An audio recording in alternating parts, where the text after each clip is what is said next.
तो आज की इस मूवी में देखोगे आप एक ऐसे हवसी महाचादर मोद स्टेप ब्रदर को जो कि अपने स्टेप सिस्टर को ही पलटा के ठोक देता है। अब भाई साहब न सिर्फ शादी के पहले, इसके साथ साथ वो शादी के बाद भी ऐसी गंदी हरकतें उसके साथ कंटिन्यू करता रहता है। ये सब कुछ वो कैसे कैसे कहाँ कहाँ किसके साथ क्यों क्यों कितनी कितनी बार किस किस पोजीशन में करता है, ये सब तुम आज की इस वीडियो में देखने वाले हो। तो चलिए ज्यादा देर ना करते हुए हम एक्सप्लेनेशन स्टार्ट करते हैं। पर उससे पहले गुरु तुम चैनल सब्सक्राइब कर लो अगर और भी ज्यादा तगड़ी तगड़ी मूवीज देखनी हो तो, क्योंकि आज तो तुम्हें घूमते फिरते टहलते हुए वीडियो मिल गई, जरूरी नहीं कि कल भी मिल जाए। चैनल सब्सक्राइब कर लोगे तो भाई साहब मैं खुद ही चलाऊंगा तुम्हारे नोटिफिकेशन में वीडियो लेकर। तो मूवी का नाम है क्लोज माई आइज और ये रिलीज हुई थी ईयर 1991 में। और इसे डाउनलोड कैसे करना है थोड़ा सा आगे बताता हूँ। तो मूवी स्टार्ट होती है और हम देख पाते हैं एक सौतेले भाई बहन को। एक्चुअल में दोस्तों ये दोनों बचपन में बहुत कम ही साथ रहे हैं, तो यहाँ पर एक दूसरे के साथ इनके बीच भाई बहन वाला कोई भी इमोशन नहीं है। तो यहाँ पर वो देखता है कि नेटली किसी बात को लेकर के उदास है, हताश है, निराश है। तो जब वो उससे पूछता है तो वो बताती है कि उसका ब्रेकअप हो गया है और यहाँ पर उसके बॉयफ्रेंड ने पहले तो उसे अच्छे से ठोक बजा लिया है, बिल्कुल फाड़ के रख दी और अब वो शादी नहीं करना चाहता। और ये बात जब वो रिचर्ड को बताती है तो रिचर्ड उसे थोड़ा सा अच्छा फील कराने के लिए बाहर घुमाने ले जाता है, उसे काफी ज्यादा एंजॉय कराता है, काफी ज्यादा बातें करता है, बाहर खाना खाता है वगैरह वगैरह, जिससे नेटली का भी मूड काफी अच्छा हो जाता है और वो इतना ज्यादा भावनाओं में बह जाती है कि वो रिचर्ड को ही चुम्मा दे देती है। जिसके अगले ही पल नेटली को रियलाइज हुआ कि वो उसकी स्टेप सिस्टर है, परंतु यहाँ पर रिचर्ड को घंटा रियलाइजेशन नहीं होता। वो तो और भी ज्यादा खुश हो जाता है कि चुम्मा मिल गया बाबू, मतलब चुम्मी मिल गई है तो पच्ची भी मिल ही जाएगी। खैर इसके कुछ दिनों के बाद रिचर्ड को अपने जॉब के सिलसिले से बाहर जाना पड़ता है, पर यहाँ पर नेटली उससे बोलती है कि वो उसे कॉल तो करेगा ना और मिलता रहेगा ना, जिस पर रिचर्ड भी हाँ बोल देता है और वो निकल जाता है। पर हम देख पाते हैं सीन शिफ्ट होता है 2 सालों के बाद और यहाँ पर एक भी बार रिचर्ड ने नेटली से बात करने की कोशिश नहीं की थी, जिस पर अब 2 सालों के बाद नेटली उसे कॉल करती है और उससे बोलती है कि तुम तो मुझे एक दिन बाद ही कॉल करने वाले थे और मुझसे मिलने आने वाले थे, क्या हुआ तुम भूल गए क्या कि मैं तुम्हारी स्टेप सिस्टर हूँ। जिस पर हम यहाँ पर रिचर्ड को देख पाते हैं जो कि अपनी ही सेक्रेटरी के साथ धगा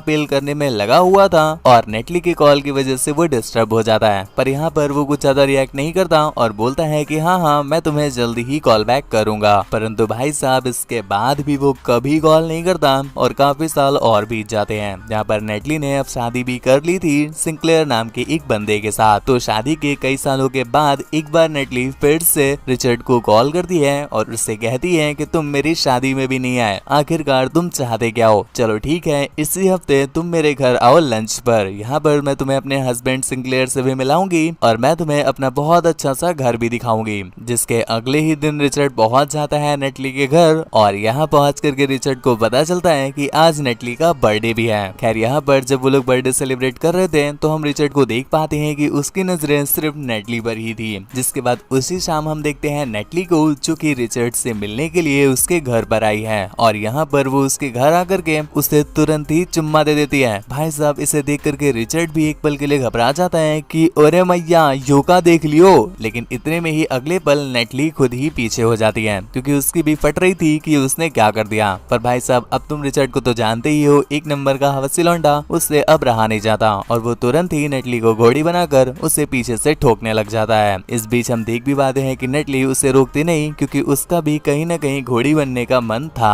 खैर दमदार ठुकाई के बाद नेटली उससे बोलती है कि ये हमारा इस बार आखिरी था क्योंकि अब मेरी शादी हो गई है और ये बात अगर ज्यादा फैल गई तो मेरे तो फड़वे लग जाएंगे। जिस पर यहाँ पर हम देख पाते हैं कि रिचर्ड उससे कुछ भी नहीं कहता और उसके अगले ही दिन नेटली का हस्बैंड सिंक्लेयर उसे मिलने के लिए बुलाता है और यहाँ पर वो उसे बातों ही बातों में बताता है कि वो एक फैमिली ट्रिप पर जा रहा है और तुम्हें भी हमारे साथ आना है। रिचर्ड जो कि मौके की तलाश में ही है तो ये मौका वो कैसे ही मिस कर देता और यहाँ पर वो पूरा टाइम पिकनिक में बस नेटली को ही देख रहे थे, जैसे मानो आंखों से ही बजा देंगे उसको। ये सब कुछ देख करके नेटली का दिमाग खराब हो जाता है और वो वहाँ से उठकर कोपचे में चली जाती है। पर यहाँ पर रिचर्ड भैया भी उसे सूंघते सूंघते उसकी लेने के लिए पीछे पीछे वहाँ पहुँच जाते हैं, परंतु यहाँ पर खुला एरिया था तो इनका कार्यक्रम हो नहीं पाता। तो इसी उम्मीद में पिकनिक से लौटने के बाद एक बार फिर से वो नेटली के घर जाते हैं अपना अगला ठुकाई का प्लान शेड्यूल कराने के लिए। पर यहाँ पर नेटली उसे साफ साफ मना कर देती है कि उस दिन वो एक गलती थी और बार बार हम गलती रिपीट नहीं करेंगे। करेंगे। परंतु भाई साहब अब क्या, रिचर्ड का रॉकेट तो चढ़ चुका है और लॉन्च तो कराना ही पड़ेगा। जिस पर नेटली उससे बोलती है कि चलो ठीक है, हम इस बारे में बात करेंगे।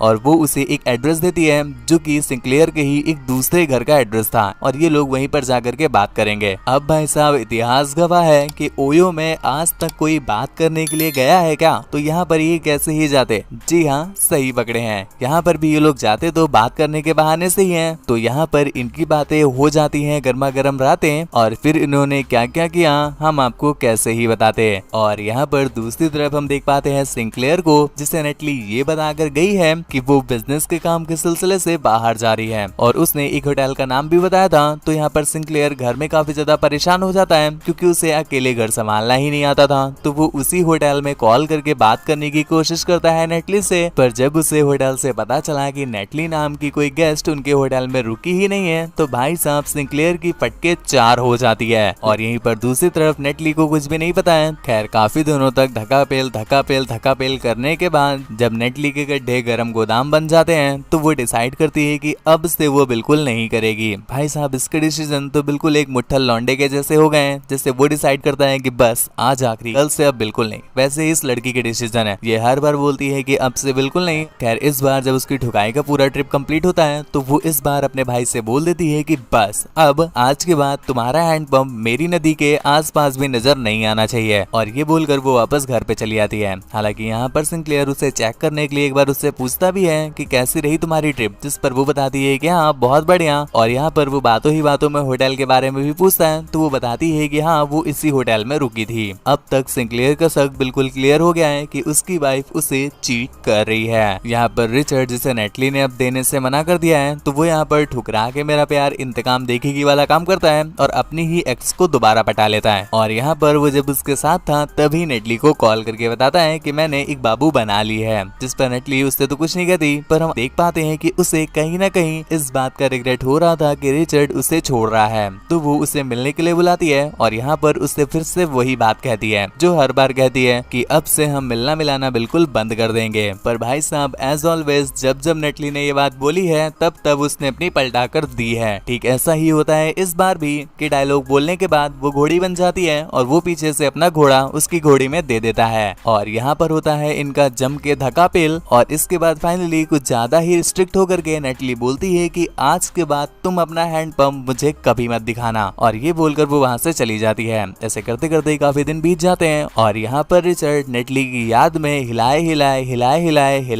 बर्बाद होता जा रहा है। और अब उससे हिलाए रहा नहीं जाता तो वो जाता है सीधा सिंक्लेयर का घर नेटली से मिलने के लिए। पर यहाँ पर नेटली घर पर मौजूद नहीं थी तो सिंक्लेयर उसे अपने साथ चलने को बोलता है। और यहाँ पर बातों ही बातों में सिंक्लेयर ने उसे बताया कि मुझे मेरी वाइफ पर अर्थात तुम्हारी सिस्टर पर शक है, क्योंकि एक बार वो बिजनेस की ट्रिप बोल करके बाहर गई थी पर वो तो किसी होटल में रुकी ही नहीं थी। ये बात जब रिचर्ड ने सुनी तो भाई साहब उसकी तो फटके हाथ में ही आ गई। पर यहाँ पर वो कुछ भी रिएक्ट ना करते हुए बस उसकी बातों में इंटरेस्ट लेकर हाँ करने लग जाता है। खैर कुछ देर के बाद नेटली भी वापस आ जाती है। तो यहाँ पर नेटली रिचर्ड को बताती है कि मैं अपने हस्बैंड के साथ अमेरिका शिफ्ट होने जा रही हूँ और तुम अब यहाँ पर बैठ करके बस हिलाते रहना। इस बात से बेचारा रिचर्ड काफी ज्यादा टूट जाता है कि भाई साहब एक ही सोर्स था उसे लेने का और वो भी अब नहीं मिल पाएगी। तो इस पर वो काफी ज्यादा दुखी हो जाता है। इसलिए उसे समझाने को नेटली एक बार रेस्टोरेंट में बुलाती है और उसे बहुत प्यार से समझाती है कि बाबू ये पकड़ो अपना हाथ और ये 3 उंगलियां फंसाओ नीचे और चौथी उंगली रखो आगे और इससे तुम दबा के मुट्ठी मारो, दबा के मुट्ठी मारो, दबा के मुट्ठी मारो, बिल्कुल कतई तुम्हारी पसलियां दिखने लग जाएं। अब ये बातें सुनने के बाद बेचारा रिचर्ड अत्यधिक दुखी हो जाता है और वहीं पर रोने लगता है। इसके लिए नेटली उसे एक प्यार की गोली देकर वहाँ से 9 to 11 हो जाती है। अगले सीन में हमें कुछ दिनों के बाद का समय दिखाया जाता है जहाँ पर नेटली और सिंक्लेयर फाइनली इस शहर को छोड़कर जा रहे हैं और इसके लिए उन्होंने एक पार्टी रखी है अपने सभी अच्छे दोस्तों के लिए। यहाँ पर रिचर्ड भी आ जाता है जो कि पूरी पार्टी में बस नेटली के कच्चे बादाम को ही निहार रहा था और उसके पीछे पीछे इधर उधर घूमने लग जाता है। नेटली को ये बात बिल्कुल भी पसंद नहीं आती तो वो उसे एक कोपचे में ले जाती है, परंतु यहाँ पर तो रिचर्ड ही उसे अपने कोपचे में ले लेता है और उसे धर गरियाता है कि तुमने मेरा बहुत ज्यादा यूज किया है, तुमने मेरी जिंदगी बर्बाद कर दी। जिस पर नेटली को भी कहीं ना कहीं रियलाइज होता है कि उसकी भी गलती है और ये दोनों ही ऐसी ही गंदी कंडीशन में सीधा पहुंच जाते हैं सिंक्लेयर के पास। और यहाँ पर सिंक्लेयर इनकी ऐसी कंडीशन देख करके समझ जाता है कि भाई साहब इनके ही बीच में कुछ ना कुछ चल रहा था। और यहाँ पर वो उन दोनों को क्लियर करता है कि एक्चुअल में हम लोग कहीं भी नहीं जा रहे हैं, ये तो मैंने जानबूझ जानबूझ करके अफवाह फैलाई थी ताकि मैं ये जान सकूं कि आखिरकार नेटली का आशिक है कौन। हमारे जाने की बात से उसकी तो झाड़ियां जल जाएंगी ही, और भाई साहब किसी और की नहीं बल्कि तुम्हारी ही झाड़ियां जली और मैं समझ गया कि तुम ही हो नेटली के आशिक। खैर यहाँ पर सिंक्लेयर उन दोनों को ही माफ कर देता है, सिर्फ एक शर्त पर कि ये लोग ऐसे कांड यहीं पर बंद कर देंगे, जिस पर वो दोनों ही एग्री कर जाते हैं और फाइनली यहाँ पर मूवी की एंडिंग हो जाती है। गुरु तुम्हें मूवी कैसी लगी नीचे कमेंट करके जरूर बताना। ऐसी ही और भी ज्यादा तगड़ी तगड़ी मूवीज के लिए चैनल को तुम सब्सक्राइब ही नहीं करते हो तो मेरे भाई चैनल को सब्सक्राइब कर लेना, क्योंकि आज तो तुम्हारी किस्मत अच्छी थी कि भूलते भटकते हुए तुम्हें वीडियो मिल गई। जरूरी नहीं कि कल भी यूट्यूब तुम्हें वीडियो दिखाए, तो इससे अच्छा चैनल सब्सक्राइब कर लो, 1 सेकंड लगेगा। उसके बाद से हर रोज मैं तुम्हारे पास वीडियो लेकर के नोटिफिकेशन में पहुंच जाऊंगा। वीडियो को तुमने अभी तक लाइक नहीं किया है तो मेरे भाई वीडियो को एक छोटा सा लाइक कर देना। इसके साथ साथ मुझसे बात वगैरह करना चाहते हो या मुझे देखना चाहते हो तो इंस्टा पर फॉलो करके मैसेज कर लो। देखो इंस्टा आईडी तुम्हें स्क्रीन पर दिख रही है, लिंक नीचे डिस्क्रिप्शन में दिया हुआ है और इंस्टा यूजर नेम है मेरा आपका शिवाय। और मूवी को डाउनलोड करना चाहते हो तो मेरे भाई डिस्क्रिप्शन में जाओ, वहाँ पर टेलीग्राम चैनल का लिंक दिया है, उस पर क्लिक करके उसे ज्वाइन करो। वहाँ पर आपको सारी मूवीज के लिंक मिल जाएंगे। तो आज के लिए बस इतना ही। Thank you, bye bye, signing of.